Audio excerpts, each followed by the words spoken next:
തമിഴ്നാട് നീലഗിരി ജില്ലയിലെ കുന്നൂരിൽ കുന്നിന് മുകളിൽ നിന്ന് താഴേക്ക് വീണ ആന ചെരിഞ്ഞു. 300 അടി താഴ്ചയിലേക്കാണ് പിടിയാന വീണത്. ദൃശ്യങ്ങൾ 24 ലഭിച്ചിട്ടുണ്ട്. ആദ്യം ദൃശ്യങ്ങളിലേക്ക്.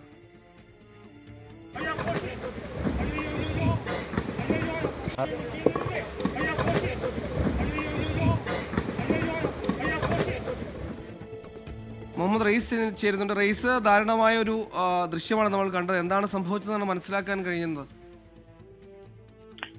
സുഹേൽ, അതിദാരുണമായ വളരെ സങ്കടപ്പെടുത്തുന്ന ദൃശ്യങ്ങളാണ് നമ്മളിപ്പോൾ കണ്ടുകൊണ്ടിരിക്കുന്നത്. നീലഗിരി ജില്ലയിലെ കൂനൂരിലാണ് ഇത്തരത്തിലൊരു സംഭവം ഉണ്ടായിരിക്കുന്നത്. ഇവിടെ ഒരു കുന്നിന് മുകളിൽ നിന്ന് ആന താഴേക്ക് വീഴുകയായിരുന്നു. അവിടെ വീണതിനു ശേഷം പിന്നീടും ആന ഒരുപാട് താഴ്ചയിലേക്ക് വീണു പോകുന്നതിന്റെ ദൃശ്യങ്ങളാണ് ഇപ്പോൾ നമ്മൾ കാണുന്നത്. 300 അടി താഴ്ചയിലേക്കാണ് ഈ പിടിയാന വീണത്. ഒരു പിടിയാനയാണ് മുകളിൽ നിന്ന് താഴേക്ക് വീണത്. സാധാരണഗതിയിൽ ഇവിടെ ഈ ആനക്കൂട്ടങ്ങളൊക്കെ അങ്ങോട്ടും ഇങ്ങോട്ടും ഒക്കെ സഞ്ചരിക്കുന്നത് നമ്മൾ യാത്ര ചെയ്യുമ്പോഴൊക്കെ കാണാറുള്ളതാണ്. അത്തരത്തിൽ കുന്നിന് മുകളിലൂടെ ഇത് യാത്ര ചെയ്യുമ്പോൾ താഴെ വീണതാകാമെന്നാണ് ഇപ്പോൾ കരുതുന്നത്. അത്തരത്തിൽ ആദ്യം താഴേക്ക് വീഴുന്നു, ശേഷം പിന്നീട് അത് ഒന്നുകൂടി അതിലും താഴ്ചയിലേക്ക് പോകുന്നു. ആദ്യം താഴേക്ക് വീണപ്പോൾ തന്നെ ആനയുടെ ആരോഗ്യം ക്ഷയിച്ചിരുന്നു. അതിന് അനങ്ങാൻ കഴിയാത്ത ഭാഗത്തിന് അവിടെ കിടക്കുകയായിരുന്നു.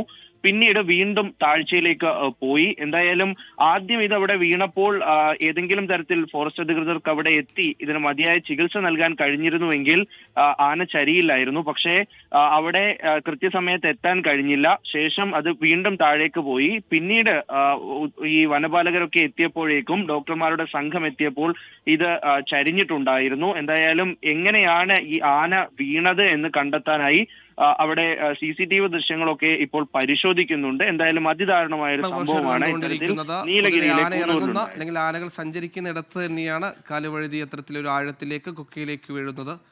ചെരിഞ്ഞു വന്ന സങ്കടകരമായ വാർത്ത. റഹീസാണ് വാർത്ത വിശദാംശം നൽകിയത്.